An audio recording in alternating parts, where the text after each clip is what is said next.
S K super TMT, the long life TMT. ಅಪಘಾತದಲ್ಲಿ BLO Bhuvana ಸಾವು ಪ್ರಕರಣ ಇದೆಯಲ್ಲ, ತುಮಕೂರು ಡಿಸಿ ಕಚೇರಿ ಮುಂದೆ ಕಂದಾಯ ಇಲಾಖೆ ನೌಕರರು ಪ್ರತಿಭಟನೆಯನ್ನ ಮಾಡ್ತಾ ಇದ್ದಾರೆ. ಡಿಸಿ ಕಚೇರಿಯಲ್ಲಿದ್ದ ತುಮಕೂರು ತಹಶೀಲ್ದಾರ್ ರಾಜೇಶ್ವರಿ ಈಗ ಅಸ್ವಸ್ಥಗೊಂಡಿದ್ದಾರೆ. ತಲೆ ಸುತ್ತು ಬಂದು ಕುಸಿದು ಬಿದ್ದಿದ್ದಾರೆ ತಹಶೀಲ್ದಾರ್ ರಾಜೇಶ್ವರಿ ಅವರು. ತುಮಕೂರಿಗೆ ಆಗಮಿಸಿದ್ದಾರೆ ಡಿಸಿಎಂ ಡಾಕ್ಟರ್ ಜಿ ಪರಮೇಶ್ವರ್ ಅವರು.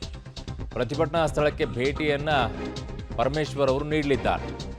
ಅಪಘಾತದಲ್ಲಿ ಬಿಎಲ್ಒ ಭುವನ ಸಾವು ಪ್ರಕರಣಕ್ಕೆ ಸಂಬಂಧಪಟ್ಟಂತೆ ಈಗ ಆಗಿರುವಂತಹ ಬೆಳವಣಿಗೆ, ಪ್ರತಿಭಟನೆಯನ್ನ ಮಾಡ್ತಾ ಇರುವಂತಹ ಸಂದರ್ಭದಲ್ಲೇ ಕುಸಿದು ಬಿದ್ದಿದ್ದಾರೆ.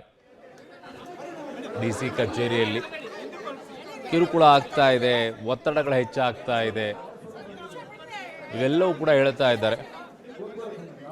ಸೊ ಅದರ ಪರಿಣಾಮವಾಗಿ ಈಗ ಪ್ರತಿಭಟನೆಯನ್ನ ಮಾಡ್ತಾ ಇದ್ರು, ಅಪಘಾತ ಆಗಿದೆ ಅಂತ ಹೇಳಿ.